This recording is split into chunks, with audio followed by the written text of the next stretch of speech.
Hey everyone, thank you again and welcome to the 5 o'clock for High Returns for Real Estate Investors, Chicagoland Real Estate. Today we are lucky to have Dustin Carroll, who is a new real estate investor out of Denver, Colorado, which is my hometown.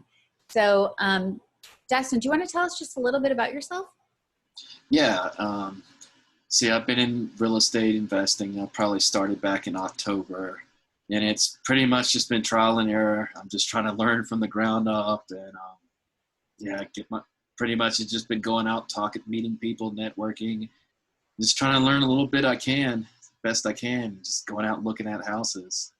Yeah, I think for it, I think new investors get a little bit overwhelmed with, so many different aspects that you need to look at, right? So he has come up with a series of questions, and this is going to be kind of a laid back day where I'm just kind of talking from the point of a designer and a real estate broker that works with investors and try to answer some of his questions. So shoot, what do you got? Okay. The first question is, once the economy is opened back up, how do you see the real estate market for investors going forward? Well, okay, so here's the thing about when you are seeing a time like this. And this is, again, my opinion, and this is facts that I've gotten from all over, from attorneys and lenders and all kinds of people, just taking in as much information as I can, because at this time, it's really an unknown, right? Like, it's changing every single day. But what I can tell you is that when there is a time like this, what I say, it's a saying that I say, when there's blood in the streets, buy. Because right now we have some of the lowest interest rates that we have seen in a very long time, okay? And we have sellers that need to sell, like they need to sell, right? So if you have low interest rates, that means that you can get a better product, and then you have that money extra to renovate it. Now, the better the renovation, the quality of the renovation, I'm not saying you should just spend a ton of money, but the quality of the renovation and picking things that are on trend and, a product that you can put back out there that people want, then it's good. Like this, I think this time this type of time is a really good time to invest. So this is when we see investors kind of skyrocketing. And if you're a new investor, it's a great time to get into. So what are the average interest rates right now? It's funny. Like, I have lenders tell me all of the time, don't quote interest rates. So I can't really tell you, but I can tell you that it's based on your credit, right? And we are seeing, 2.5, 3%. And that again, like, I'm not quoting you specifically. It depends on your all of your information that you give with the lender, but those are kind of what we're seeing right now. So they're very, very low. All right, next question. What are the benefits of having a broker that doesn't invest in real estate themselves? Well, it's just easy enough. I'm going to give you one of my biggest reasons why you should use a broker that is not investing themselves. Because why would they give you the best deal if they're investing with themselves? Right? So if a great 10 unit comes up and they're like, oh my God, and it's off market, they're not going to tell you about it. They're going to invest in it themselves. So that's my biggest reason why. What else you got? Sweet and to the point. When looking for contractors, how do you best qualify them? Okay, there's a couple of ways, and this is just a way too that I've used as a designer too for previous clients. One, you look at, first, when you're looking for a contractor, you want to look at 3 contractors, right? So this is when you're starting to build a relationship with someone. Like in my case, I have contractors that I know now and I trust that I can use over and over again. And I know what their product is going to be. I know, But if you're new, this is what you do. 3 contractors, 3, sorry, not 2. And you want to tell them, hey, you know, I'm going to bring in 3 contractors that we're going to bid on this project. And that keeps everyone honest, right? Because if you bring in one person, they're going to be like, well, it's going to be 20,000, and it might not be worth 20,000. It might be 15,000 that you could get it for. So when you're looking at 3 contractors, don't choose the cheapest one, because that one is usually like a sign that's like they might up the price too, like in the middle of the project, and be like, oh, this came up or this came up, and you don't want that.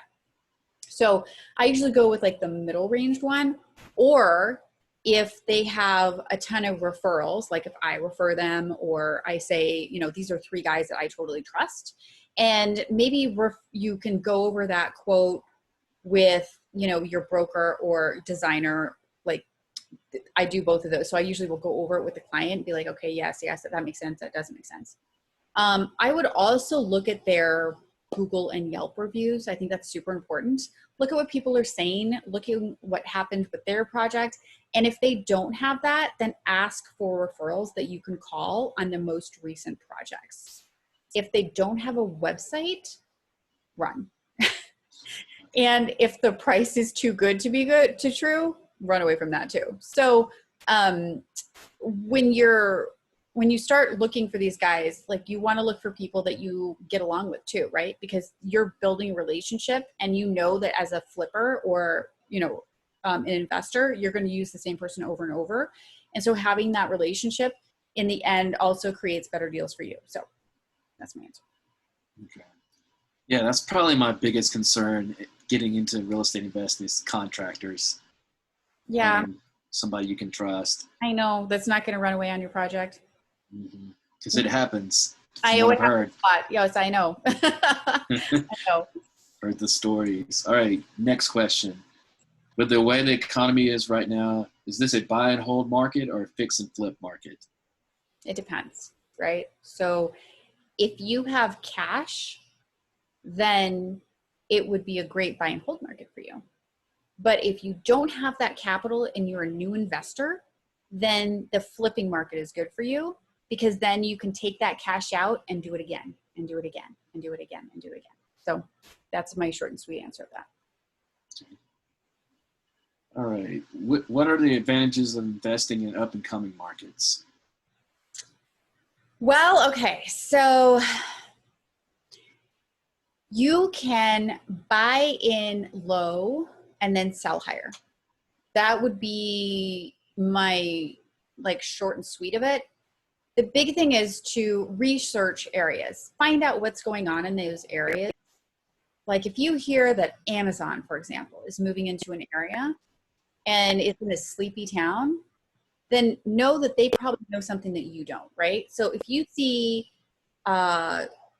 properties that are close to that, it's close to a highway, it's close to transportation, it's close to, you know, stores and such, then that's probably a good investment, right? And so, or the trust and knowledge of the broker that you're working with that knows the market is great at negotiation and can like take care of it for you, right? So that is what I would say is why an up and coming market is great. Okay. All right. Next question is, how easy is it for an out-of-state investor to invest in Illinois? Easy. Most of the investors I work with are either 1, not in the state, or 2, not in the country. So what's important to do though is to find the right team for you. So if you are looking in, say, Chicago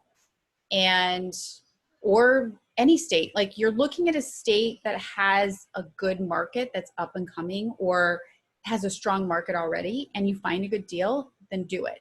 But I think it's also important to find a place like that has a team with it, right? Because you need to find, you're not in the state, you need to find a contractor, a lender, all these things. And if you don't have that, then, so I would say then yes, like if you're looking to say invest in Illinois, find a broker that has knowledge of the market, is a killer negotiator, and has a team of them, a team of lenders, attorneys, and contractors, so that you know that you're in good hands.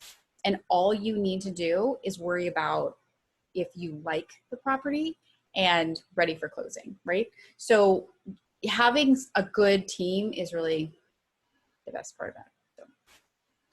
So like, do most people ever, do they ever come out and see the properties, or is it just? Some people do. So I have worked with people in, we'll say one guy was in China. So he didn't come out. He didn't come out ever. Right. He just trusted that we would find him the deal, and that we would put tenants into the property that would then make him money. So all he's doing, he even is paying for property management. So he just gets a check sent to him every month. And if there's a problem, like, hey, this needs to be fixed, this needs to be fixed, he gets, maybe if it's like a big thing, he'll get a notification that he needs more money into that account. But other than that, he's just getting a check. And I think it's dependent on too, like, do you want to be a landlord, or do you want to just be, an investor? Because there's also the fact of it, are you aware of tenant landlord laws in each state? And if you're not, that can get you in trouble. So hiring a property manager for your investments is also a good idea. It can cost you between 3 and 10%, but it takes the headache away, so that you're just collecting the check. You're not there for all of the calls throughout the middle of the night, and you have someone that's got your back when it comes to the tenant landlord laws in each state. So. All right. So what are the benefits of investing in multi-unit properties at one time? And is it possible for a first-time investor to take on that task with minimal capital? I would say yes. And I say that because that's what I sell. I sell multi-unit investments to my clients. I like them because in upcoming areas, for example, you can pick up a multi-unit for under $300,000 between 1 and 4 units. And if you're putting that capital down, you can renovate a unit, get someone into it, you have capital coming in. You do the second unit, you have capital coming in. You do the third unit, you have capital coming in. And at that point, you can either hold it, so you have a growing asset, or you can sell it to an investor fully rented, which makes it more attractive. So I like multi-units, but that's me personally. So, so how would that work in terms of like the lending on the multi-unit? Renting of the multi-unit? Yeah. Use the broker that you already had to, that you bought it from. They can help you put a tenant in. And there's different ways, depending on the area, you can get a Section 8 tenant in there. And if you have a Section 8 tenant, the good thing about that is that the state is paying you every month. There's no late rent. There's no, having to worry about evictions unless the person is not taking care of the property. That's in short. Or just getting your market rent tenants in there and using that broker to help you do that. So. All right. All right, here's the last question.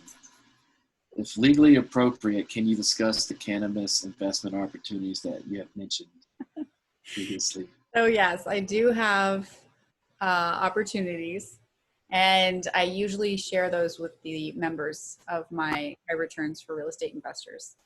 Now, if you come in and you tell me what your interests are, then I usually will send you or send my members those opportunities privately.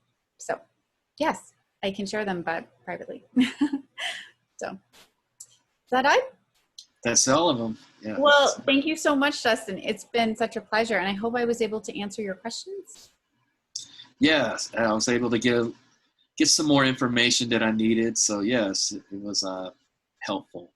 Well, I'm happy to jump on another time with you if you have other questions. And please join us tomorrow. We're actually going to have one of my investors on who's going to be talking about, you know, how he started and what he's doing to continue his portfolio.